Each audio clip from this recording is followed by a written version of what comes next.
Assalamualaikum warahmatullahi wabarakatuh. Kembali lagi kawan di Legenda Catur Dunia. Selamat buat Levon Aronian yang menjuarai event Sati Zulti Rapid dan Blitz 2023 di kota Astana, Kazakhstan. Kota yang sama digelarnya kejuaraan dunia catur klasik antara Ian Nepomniachtchi versus Ding Liren.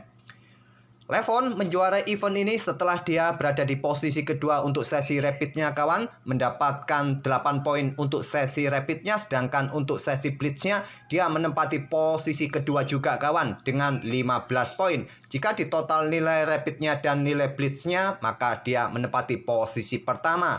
Selamat sekali lagi buat Levon Aronian. Tak perlu banyak bicara mengenai info turnamen ini, beberapa waktu yang lalu admin sedikit sudah jelaskan kawan. Langsung saja kita melihat permainan Levon. Saya ambil game saat menghadapi Vladimir Kramnik pada game kedua blitznya kawan, di game atau babak ke-19.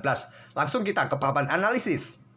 Pada game pertama blitz kawan, mereka berdua bermain imbang remis, dan ini game kedua pertemuan mereka di event sesi blitznya kawan. Levon pegang putih bermain dengan pion E4. Kita akan membahas permainan French defense lagi. Setelah tadi siang kita juga melihat permainan French defense dari Alireza versus Caruana kawan. Pion E5 didorong dan Levon memilih variasi pion maju, pion E5.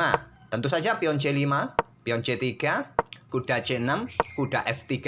Langkah-langkahnya jalur utama dari variasi pion maju kawan. Sampai langkah kelima ini belum ada langkah yang menyimpang.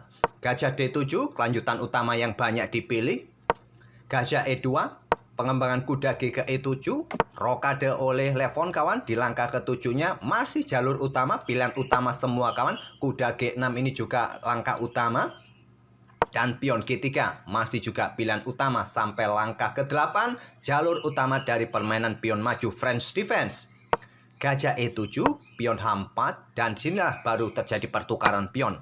Pion C pukul pion D4, pion C pukul balik pion D4 masih pilihan utama sampai langkah ke-10 ini. Perlu saya ingatkan sekali lagi, biasanya admin juga memberikan variasi atau alternatif sampingan lainnya. Untuk game ini saya lurus-lurus saja kawan, karena gamenya juga terbilang panjang.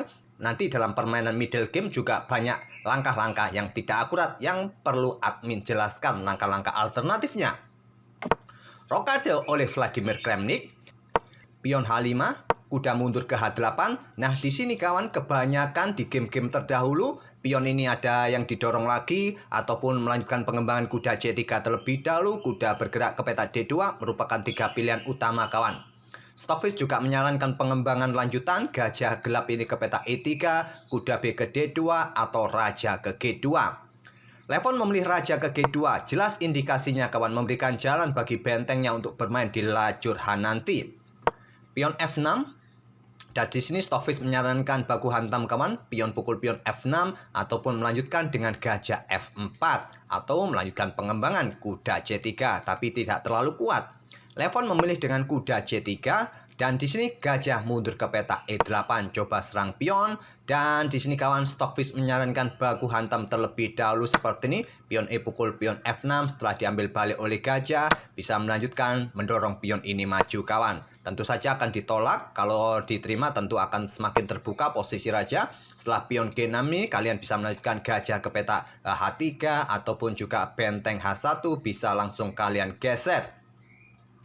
Tapi memilih dengan mempertahankan pionnya terlebih dahulu dengan benteng H1, didahului oleh Kramnik, pion F pukul pion E5, pion D ambil balik pion E5, dan di sini kawan pilihan terbaik bagi hitam ada 2. Pion D4 ataupun juga mengorbankan kualitas perwira, sikat kuda F3 dengan benteng kawan. Kramnik memilih ini, benteng ambil kuda F3. Setelah diambil balik oleh gajah, kuda mendapatkan kompensasi 1 pion. Tapi belum cukup kawan, nilainya benteng sebesar 5 dibanding mendapatkan kuda plus pion tentu masih minus 1 poin.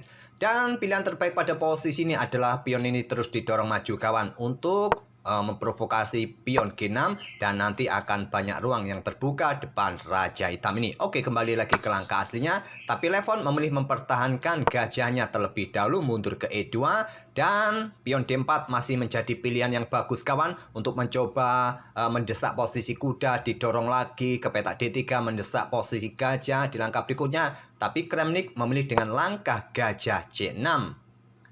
Berniat untuk discover kawan di sini dan mendapatkan kuda, tapi terlalu lambat, mudah diantisipasi oleh Levon dengan gajah B5. Tentu kalau ada discover, gajah ini tewas kawan. Kalau terjadi baku hantam, ya masih bisa diambil balik oleh kuda. Di sini kuda H ke F7 mengaktifkan kembali kudanya.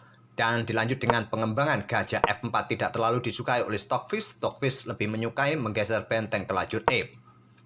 Gajah F4 dan kuda mundur ke petak D7 merupakan pilihan terbaik versi Stockfish, ataupun kuda ini bergerak ke petak J4 merupakan dua pilihan terbaik versi Stockfish, tapi memilih dengan gajah F6. Di sini terjadi baku hantam kawan, gajah ambil kuda E5, diambil balik dengan gajah, dan di sini terjadi pertukaran sekali lagi didahului oleh Levon, gajah pukul gajah C6, diambil balik oleh pion B. Kalau kita melihat struktur pion-pion hitam ini kawan terpecah menjadi 3 bagian, tapi dia sementara unggul 1 pion, tapi masalahnya secara kualitas perwira, putih lebih unggul dengan sepasang bentengnya kawan. Selanjutnya Levon melangkah menteri E2. Dan menteri bergerak ke petak D6. Di sini bermain dengan benteng AD1 lanjut Levon, kemudian ada benteng E8 untuk memperkuat pionnya kawan selepas gajah ini bertindak nanti. Pion F4 mengancam gajah, dan di sini Stockfish menyarankan mempertahankan gajah kawan demi untuk mengimbangi permainan sepasang benteng. Jadi gajah nanti bisa disandingkan dengan benteng. Tentu kalian setuju apabila nanti kombinasinya benteng dengan gajah, kalau bertukar ya sesama kuda saja, jauh lebih kuat komposisi benteng plus gajah ketimbang benteng plus kuda saat menghadapi sepasang benteng kawan. Tapi di sini Kramnik memutuskan untuk bertukar gajahnya sikat kuda C3 kawan, diambil balik oleh pion B. Menteri C5 coba incar pion, dilepas oleh Levon, memilih menantang pertukaran menteri kawan ke peta F2 juga untuk mendapatkan diagonal ini kawan. Pion diambil oleh menteri, ada benteng C1 dan pion ini juga jatuh kawan di langkah berikutnya, karena di sini menteri sudah tidak mungkin lagi kembali ke sini, dihajar saja, dan menteri juga tidak bisa membackup pion yang ada di belakang. Salah klik kawan, harusnya menteri ini bergerak ke petak B4. Lanjut Kramnik. Benteng ambil pion C6. Selanjutnya kuda bergerak ke petak D6 ingin mendapati petak outpost E4 kawan. Dan di sini Stockfish menyarankan benteng ini segera ditumpuk kawan ke lajur C, tapi memilih dengan menterinya ke petak C2. Kuda C4 untuk blokade ternyata memutus koneksi antara benteng menteri kawan. Kalau kalian memaksakan diri untuk mencoba memberikan tekanan yang lebih dekat dengan kuda ke petak E4 ini kawan, ada benteng B1. Dan kalian akan kalah kualitas perwira, nanti tinggal menteri plus benteng melawan menteri plus kuda, tentu tidak bagus. Oleh karena itulah, kuda ini blokade kawan agar terputus koneksi, tidak ada dukungan benteng untuk menantang pertukaran benteng. Pilihan terbaik, raja bergerak ke H3 mencari tempat yang lebih tertutup. Menteri mundur ke petak B7, ancam benteng, backup oleh menteri di petak A4. Kemudian menteri bergerak ke petak F7 mencoba mencari ruang kosong untuk melakukan serangan kawan. Dan di sini raja mundur lagi ke G2 dan mendorong pion E5. Lagi-lagi membuat langkah yang kurang tepat. Kramnik di sini benteng F8 menurut Stockfish, ataupun ingin menggeser benteng ke lajur B yang terbuka penuh juga menjadi pilihan kawan. Pion E5 didorong. Benteng C7 ancam menteri terlebih dahulu dan juga discover tekanan pada benteng E8. Menteri bergerak ke E6 tetap berkoneksi dengan benteng kawan dan diikuti dengan langkah menteri D7 yang sulit lagi. Tantangan pertukaran menteri semacam ini ditolak kawan, tentu diterima oleh Kramnik. Menteri pukul menteri diambil balik oleh benteng. Pion pukul pion diambil balik oleh pion G. Benteng E2 skak, raja F3. Benteng ambil pion A2 dan di sini benteng incar pion G7 dengan dua benteng.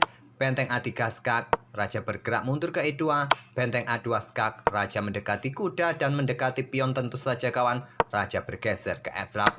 Benteng G yang ambil pion G7. Dan habis sudah pion-pion ini kawan, nanti ada dua pion bebas yang sangat leluasa melenggang di sisi kanan. Masih belum mau menyerah dengan benteng D2 skak, raja bergeser ke C3. Benteng F2 incar pion. Dilepas kawan, melakukan tempo terlebih dahulu skak benteng D yang bergeser ke F7. Raja bergeser ke E8 dan benteng bergerak ambil pion A7 terlebih dahulu, ancaman skakmat. raja kembali ke F8 dan pion H6. Untuk perkuat posisi bentengnya, ada ancaman skak mat di langkah berikutnya. Terlebih dahulu benteng F3 skak, raja ke B4, diikuti dengan kuda B6 untuk cover peta A8 kawan. Dan di sini dikejar terus oleh raja. Ada kuda mundur ke C8, ancam benteng tentu saja kena pin otomatis oleh benteng A8, tapi masih belum mau menyerah. Yang tersisa hanya beberapa detik saja. Vladimir Kremnik kurang lebih 4 detikan kawan. Benteng C3 skak, raja bergerak ke D4. Di sini benteng mundur ke C1 dan benteng ambil pion H7. Ya, di langkah berikutnya bisa jatuh juga kuda ini kawan. Dan di sini raja ke G8, benteng D7. Di posisi ini Kremnik menyerah. Karena sudah jelas kawan kuda ini tewas di langkah berikutnya, benteng siap melakukan skak di sini, ya baku hantam terjadi di peta C8 nanti. Cukup singkat penjelasan dalam game ini kawan, karena tadi sudah kita pelajari permainan French Defense, jadi admin tidak terlalu banyak memberikan jalur sampingan dalam variasi pion maju. Nantilah kalau ada permainan variasi pion maju lagi, coba kita akan perlebar analisa atau alternatifnya. Oke, kita akan bertemu di video-video berikutnya. Terima kasih sudah mampir tiap hari kawan. Wassalamualaikum warahmatullahi wabarakatuh.